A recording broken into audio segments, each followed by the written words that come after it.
آج الحمدللہ ہم اسلام کے اوپر 20 چیزوں پر عمل نہیں کر پاتے تھے، کرنے کے قابل بن گئے. آج ہم 30 کے اوپر عمل کرنے کے قابل ہو گئے، آج 40 کے اوپر عمل کرنے کے قابل ہو گئے. آسانیاں پیدا کرنا عوام کے لیے، اپنے لیے.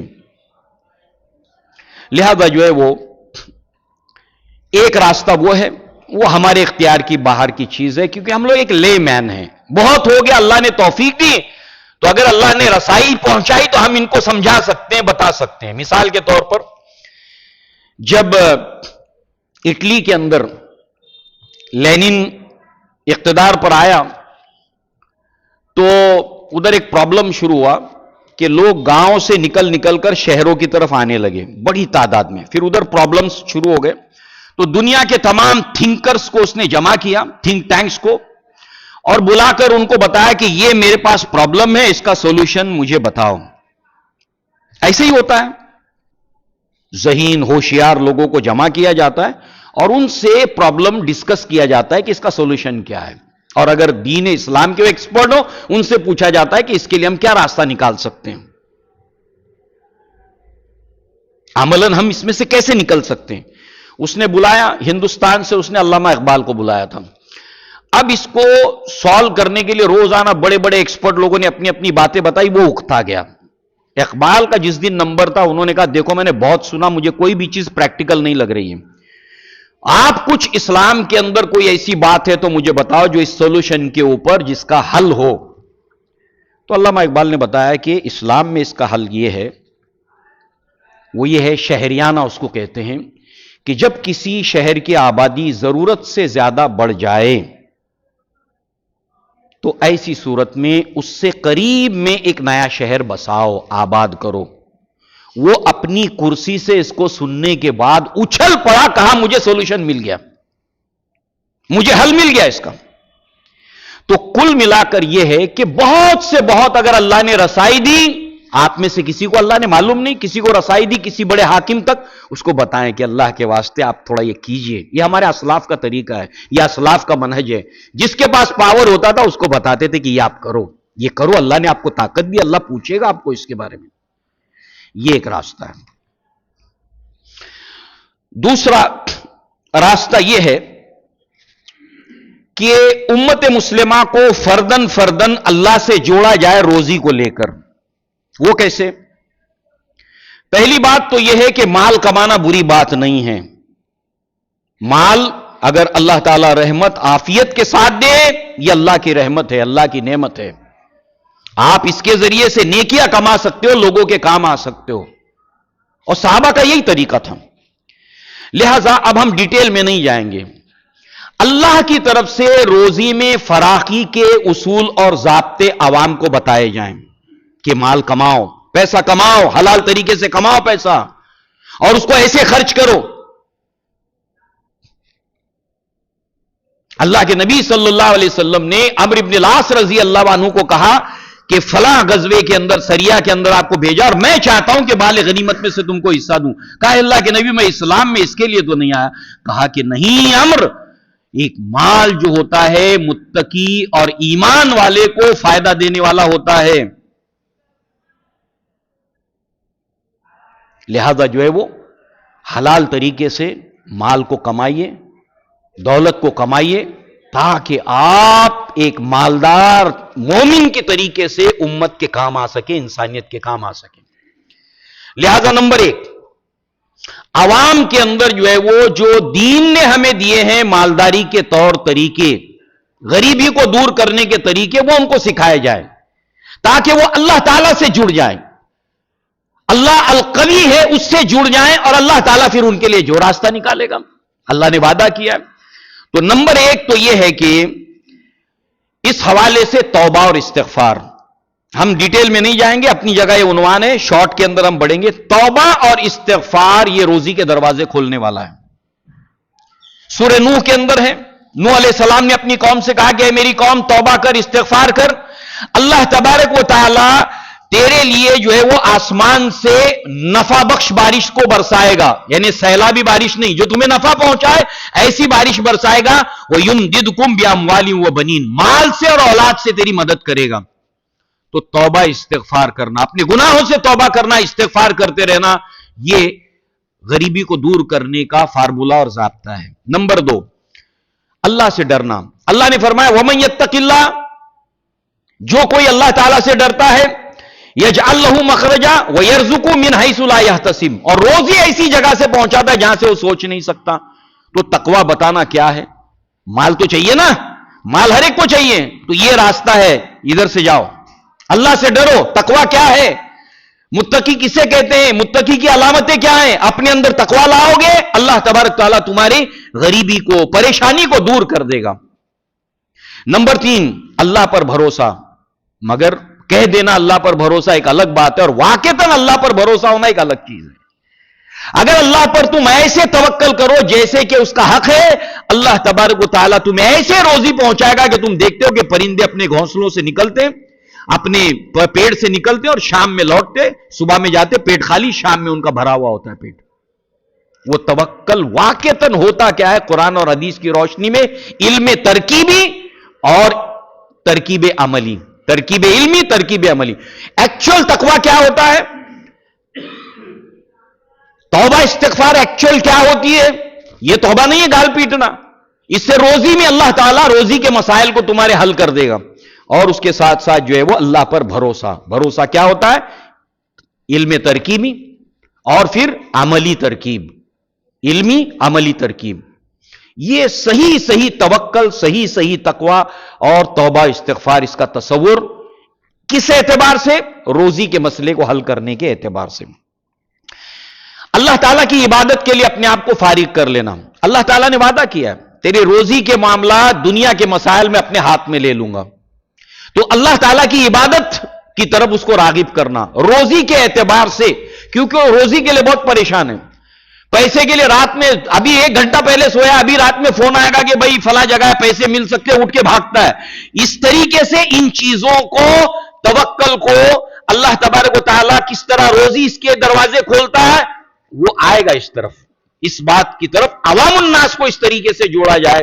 ساتھ ہی ساتھ جو ہے وہ اللہ کے نبی نے فرمایا حج اور عمرے میں مطابقت، بیک ٹو بیک جب انسان کرتا ہے تو اللہ کے نبی صلی اللہ علیہ وسلم نے فرمایا کہ غریبی اس طریقے سے انسان کی دور ہوتی ہے اور گناہ اس طریقے سے دور ہوتے ہیں، جیسے لوہے کو بھٹی میں ڈالا جاتا ہے تو وہ اس کا زنگ کو پاک اور صاف کر دیتا ہے، ایسے غریبی کو دھول ڈالنے والی چیزیں حج اور عمرہ۔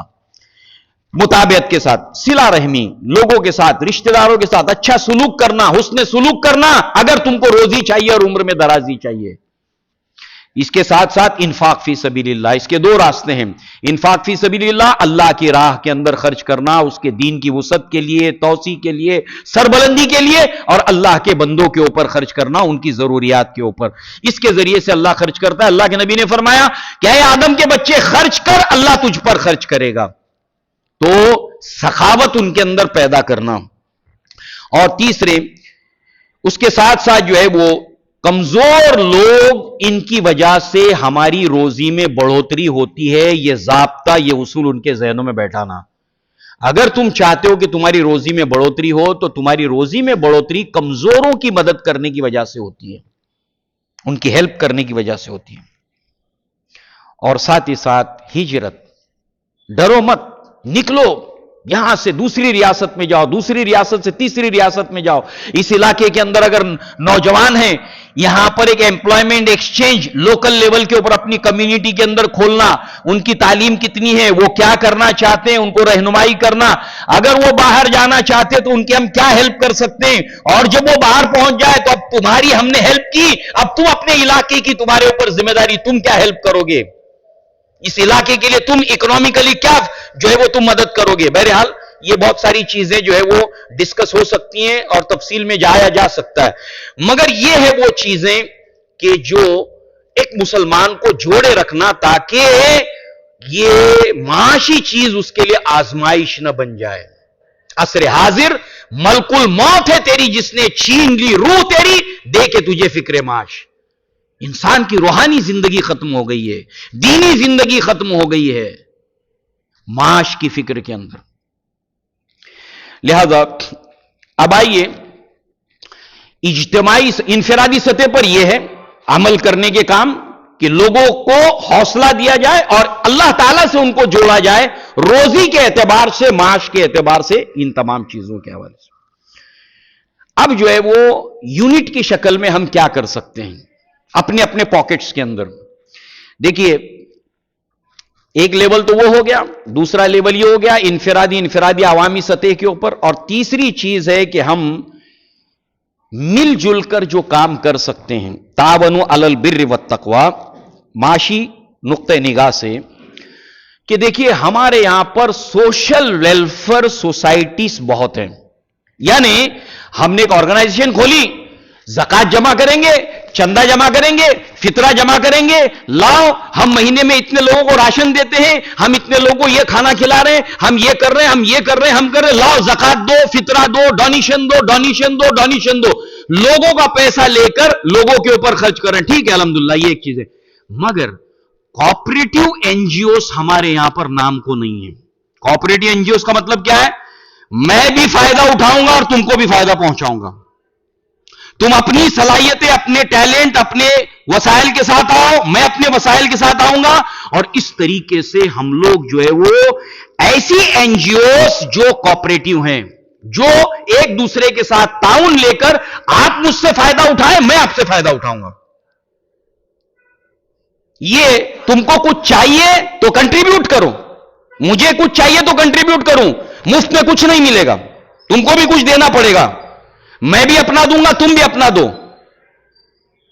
یہ نہیں ہوگا کہ میں زکات جمع کر کے لاؤں گا اور تم کو دے دوں گا، اس کے لیے بہت ہے، پورے ہندوستان میں بھرمار ہے اس کی، مگر کوآپریٹو این جی اوز کی کمی ہے، اور ہم اس کی تفصیل میں نہیں جا سکتے۔ صحابہ کرام اس طریقے سے مل کر کرتے تھے۔ بلال رضی اللہ عنہ کو جب آزاد کرانے کی بات تھی، ابو بکر صدیق آگے بڑھے تو اللہ کے نبی نے فرمایا میرا بھی مال اس میں لے لو، میرا بھی مال اس میں لے لو۔ وہ لوگ جو ابتدائی زمانے میں زکات لیتے تھے، دوسری بار جب ان کو دینے کے لیے جاتے تھے، یہ کیا ہے؟ دوسری بار دینے کے لیے جاتے تھے، یہ کیا ہو گیا؟ آج کے زمانے میں ہم اس کو کہہ سکتے ہیں این جی اوز، جو مسلمانوں کی زکات، صدقات، خیرات لیتی ہے اور خرچ کرتی ہے مسلمانوں کے اوپر۔ تو وہ لوگ جو دیا کرتے تھے، تو صحابہ کرام الحمدللہ کے لیتے نہیں تھے، کسی سے اپنا دیتے تھے، اگلی مرتبہ جب پھر دینے کے لیے جاتے تھے تو وہ خود جو ہے وہ دینے والا بن جاتا تھا، وہ خود دینے والا بن جاتا تھا۔ تو ایسی صورت کے اندر کوآپریٹو این جی اوز، اور اس کے ذریعے سے مزاربت کے دروازے کھلتے ہیں اسلام کے، مشارکت کے دروازے کھلتے ہیں اسلام کے جو قرآن اور احادیث کے اندر ہیں، سارے دروازے جو اس سے کھلنے لگ جاتے ہیں جو قرآن اور احادیث کے اندر ہے۔ جب ہم بڑے پیمانے پہ نہیں کر سکتے، چھوٹے یونٹس کے اندر الحمدللہ کر سکتے، محنت کرنی پڑے گی، بیٹھنا پڑے گا، وقت دینا پڑے گا، سر جوڑ کے بیٹھنا پڑے گا۔ لہذا جو ہے وہ اس حوالے سے آپ دیکھیں کہ اس کے اندر جو ہے وہ اجتماعی تجارت کے دروازے کھلتے ہیں، اور ساتھ ہی ساتھ جو ہے وہ آپ دیکھیے کہ بہت زیادہ اسکل اور کریٹیوٹی آپ کے اس علاقے کے اندر، آپ کو معلوم ہے ابھی کہیں کا بھی میں پڑھا، اتفاق سے اللہ نے سامنے لایا، ابھی ٹھیک سے یاد نہیں، ایک بچے نے ایسی موٹر سائیکل بنائی ہے، پیٹرول وغیرہ کی اس کی ضرورت نہیں، لوگ اس کے پاس خریدنے کے لیے پہنچ رہے ہیں، مسلم بچہ ہے، میں جانتا ہوں یہاں سے 50 کلومیٹر کے فاصلے کے اوپر نیرل کے پاس شہر ہے، ایک بچہ اس کو شوق تھا، اس نے جو ہے وہ ایک ایروپلین بنایا، اور وہ ڈراپ آؤٹ تھا، وہ قریب جو ہے وہ اڑ کر جو ہے وہ 2-3 کلومیٹر پہ جا کر جو ہے وہ گرا۔ اسکیل بہت ہے امت مسلمہ کے پاس، آپ کے اس علاقے کے اندر اسکیلڈ چھوٹے موٹے جو ہے وہ اسکیل جو ہے وہ بہت ساری چیزیں، اب کرنے کا کام کیا ہے کہ کیا ہم اس ٹیلنٹ کو یوٹیلائز کر سکتے ہیں اجتماعی سطح کے اوپر؟ تو اس طریقے سے ہمارے یہاں پر کچھ لوگ وہ ہیں جن کے پاس فائنینس ہے، آپ ان سے ڈونیشن مت لیجئے، ان کو بتائیے اپنے پروجیکٹس بنائیے، اور اپنے پروجیکٹس بنا کر جائیے، دیکھیے ہم یہاں پر ایک ایسی فرم شروع کرنا چاہتے ہیں، یا یہ کام کرنا ہم چاہتے ہیں کہ اس علاقے کے اندر موبائل کو اچھے طریقے سے ریپیئر کرنے والے میکینکس ہمارے پاس میں 5 ہے وکرولی کے اندر، اور ہم نے ایک دکان کرائے پر لے رکھی ہے،